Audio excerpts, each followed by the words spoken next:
Mailloux, je te dis bon matin. Oui. Donc, Haïti, qu'est-ce qu'on peut dire de plus sur Haïti? Moi, je pose la question à Pierre Mailloux ce matin pour savoir ce que Pierre Mailloux a à dire sur ce qu'il a vu, sur ce qu'il a entendu, sur ce qui se passe présentement en Haïti. Bon, c'est une catastrophe naturelle qui va révéler quelque chose d'Haïti que nous n'aimerons pas. C'est-à-dire? Ben écoute, ça fait longtemps que je dis qu'il y a des peuples tarés, il y a des peuples porteurs de tares, il y a des peuples qui n'arrivent pas à avoir ce qu'il faut pour s'organiser, se développer une cohésion sociale et une évolution. Et ça n'est un. Ah, ça ne sera pas joli ce que vous allez voir. Vous n'avez pas fini. Vous n'êtes pas au bout de vos peines. Parce que cette réorganisation sociale-là ne peut pas dépendre uniquement du peuple haïtien. C'est impossible. Non, ça va devoir leur être imposé, et ça, c'est pas chic. C'est pas fin ce que je dis le matin, hein? Ben, c'est-à-dire que c'est quand même, je pense que ça fait partie de la réalité. C'est-à-dire que ce peuple-là est dans la misère depuis tellement longtemps, a tellement été, je dirais, presque oublié pendant des décennies. Finalement, c'est la catastrophe qui nous rappelle qu'Haïti existe. Et c'est un peuple qui est... Sais-tu pourquoi qu'ils sont profondément tarés, qu'ils vont le demeurer? Parce qu'ils sont exsangues de leurs meilleurs éléments. C'est-à-dire que leurs meilleurs éléments sont tous partis ailleurs. Ils sont tous partis. Alors, les plus intelligents de cette collectivité-là sont à peu près tous partis. Et c'est la racaille qui prend le leadership. Alors, ça sera pas joli, ça sera pas joli du tout. Oui. À quoi on... pas fin, puis pas joli, puis... À quoi on peut s'attendre? Bon, à quoi on peut s'attendre, c'est que, qu'est-ce qu'on va tolérer? C'est pas à quoi on peut s'attendre. On peut s'attendre à voir les Haïtiens se comporter comme des animaux. Bon, ceci étant dit, et je le dis sans aucune charge émotive. Alors, vous avez commencé à voir qu'est-ce qu'ils font. Ils commencent à piller, puis avec les machettes, puis les bâtons, puis les battes de baseball. Et ça va se continuer. OK? Ils vont se comporter comme de véritables animaux. Alors, compte tenu que les médias sont là, c'est la question, c'est jusqu'où va aller notre tolérance. Alors, on va envoyer de la police, on va envoyer l'armée, c'est bien évident, pour contenir, pour les encadrer. Ouais. Et ensuite, on va faire comme on a fait avec le Rochon à Trois-Rivières. Il y avait un quartier défavorisé avec des cabanes de tôle et de carton, avec des enfants dont la généalogie n'était pas identifiée. À Trois-Rivières? Oui. Ah bon. Alors, à la fin des années 1970, c'est que le curé Chamberlain a décidé de faire construire des HLM pour ce monde-là et de brûler le quartier en question. Ça fait partie de l'histoire de Trois-Rivières. Le Rochon. R-O-C-H-O-N. OK? Et Haïti est un immense rochon. Alors, on leur demandera pas qu'est-ce qu'ils veulent. Il va falloir leur imposer une façon de vivre.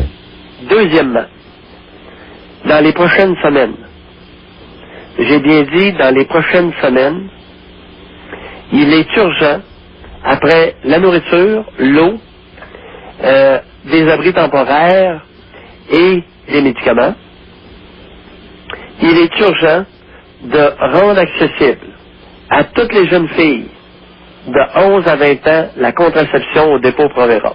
Une piqûre par 3 mois pour ne plus que ces jeunes filles-là se fassent engrosser. Ouais. Parce qu'avec la misère, il y a de la promiscuité et ça fourre comme des lapins. Ils engrossent les petites filles à partir de la première menstruation.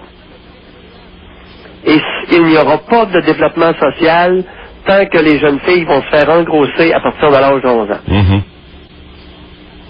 Oui, je comprends ça aussi. Alors, il est urgent, dans les prochaines semaines, dans 3 semaines. Comme on dit de même, c'est cru, là, mais ouais, OK. Oh, écoute, quand vous m'appelez, là, vous allez avoir mon opinion. Si vous la voulez pas, là, écœurez-moi pas le matin. C'est-tu clair? Mais pourquoi tu te forces, Pierre? Non, mais pas contre toi, là. Mais je le dis pour les oreilles bien pensantes. Non, mais c'est parce qu'on... Je le dis pour certaines auditrices, certains auditeurs. C'est parce que tu comprends qu'on est dans un climat qui est très émotif. Donc, ce matin, évidemment, il y a des gens qui, s'ils s'arrêtent à la forme et ne s'occupent pas du fond, effectivement, pourraient être choqués. Oui. Alors, c'est pour ça que je m'adressais à eux, là, Daniel. OK. Alors, quand vous voudrez plus mon opinion, là, appelez-moi plus. C'est pas plus compliqué que ça. Mais si vous m'appelez, vous allez l'avoir.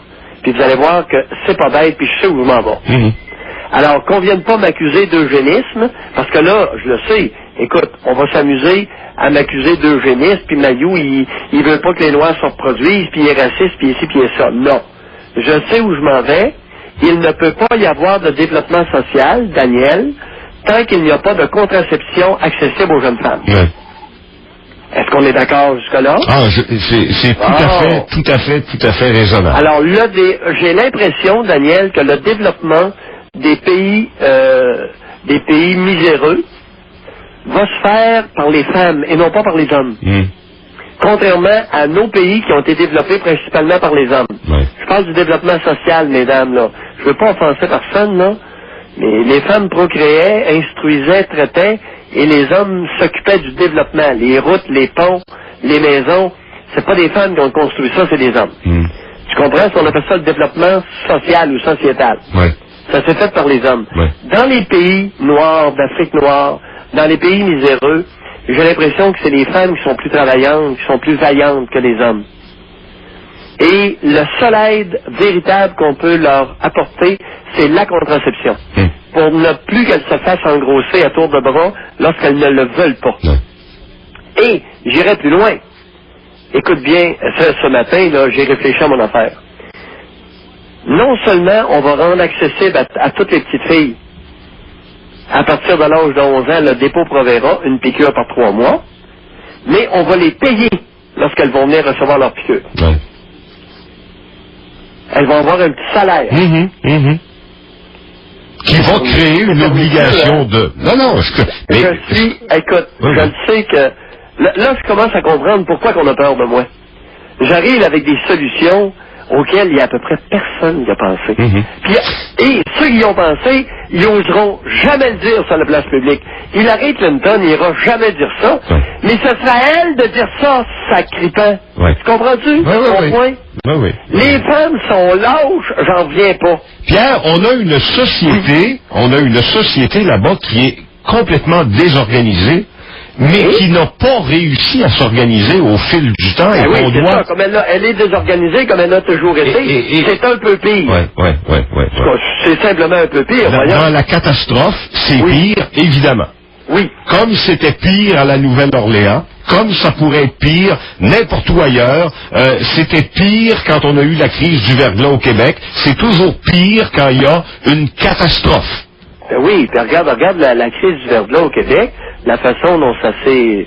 Tu sais, un pays qui est évolué avec l'entraide, tout ça, convient que ça a eu du bon sens, là. Non, mais en même temps, Pierre, là-dessus, je te reprends sur ton propre terrain. Tu me dis que ça a été bien géré et tout ça, mais quand on pense que le Québec, en Amérique du Nord, au Canada, est développé, a des moyens presque illimités, tu iras demander aux gens de la Montérégie qui ont passé 3 semaines, proche un mois, sans avoir d'électricité, si eux autres trouvaient qu'on était si développés que ça. Fait qu'imagine-toi quand on se retrouve en Haïti. Oui, je suis d'accord, c'est une catastrophe. Je nie pas la catastrophe.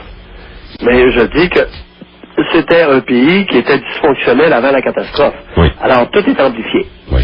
Tout est amplifié, et c'est pour ça que je vous mentionne que on va voir un côté extrêmement noir, sans faire de jeu de mots, de l'être humain. Oui. On va voir son côté le plus sombre. Oui.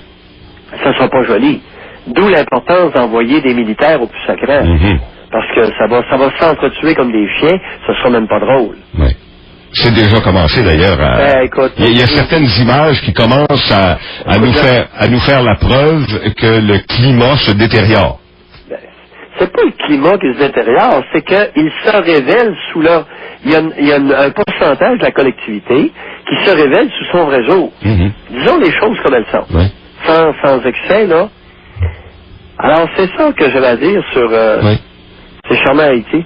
Mais sais-tu que je faisais la réflexion l'autre jour, rue Sainte-Catherine à Montréal, et aux abords du Centre Bell, le Canadien sort, si je me souviens bien, cette année-là, les Bruins de Boston en première ronde. Ça fait 3 ans de ça à peu près.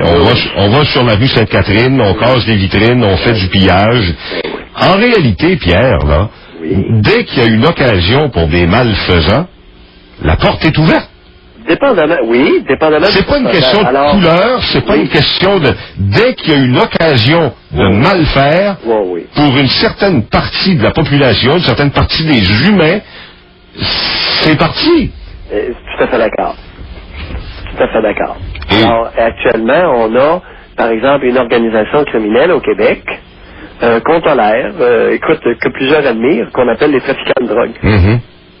Alors, les trafiquants de drogue sont une organisation de malfaisants qui exploitent de façon éhontée et souvent avec moult violence des faiblesses humaines. Absolument. Alors, il y a un pourcentage, comme tu viens de très bien dit, il y a un pourcentage d'êtres humains que dans certaines circonstances vont se révéler, puis c'est pas non plus beau, là. Mm-hmm. Absolument.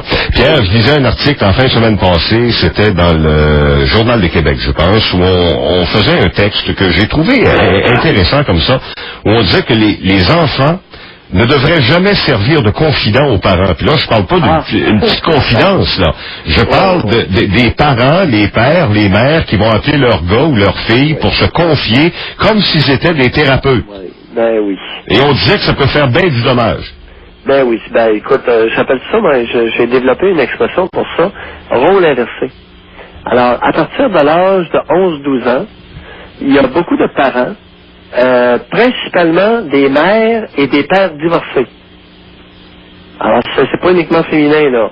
Il y a beaucoup de parents, et je remarque dans ma pratique, c'est empirique, mais je pense que c'est valable, il y a beaucoup de mères qui utilisent leurs filles pour se confier, et beaucoup de pères divorcés qui utilisent leur petite fille pour se confier. Ouais.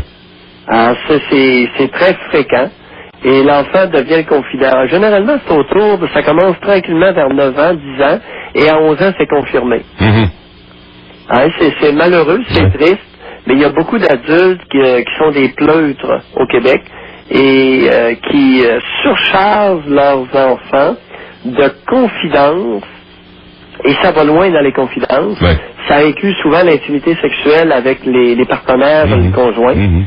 Ça va jusque-là. Je sais pas pourquoi on fait ça, d'ailleurs. Je sais pas pourquoi on fait ça. Immaturité, je viens de le dire, c'est de la lâcheté, c'est de l'immaturité, c'est je les ai appelés des pleutres. Est-ce que c'est pas de vouloir attirer? Est-ce que c'est pas de vouloir attirer? C'est de la guenille humaine. Est-ce que c'est pas de vouloir attirer une espèce de fausse pitié?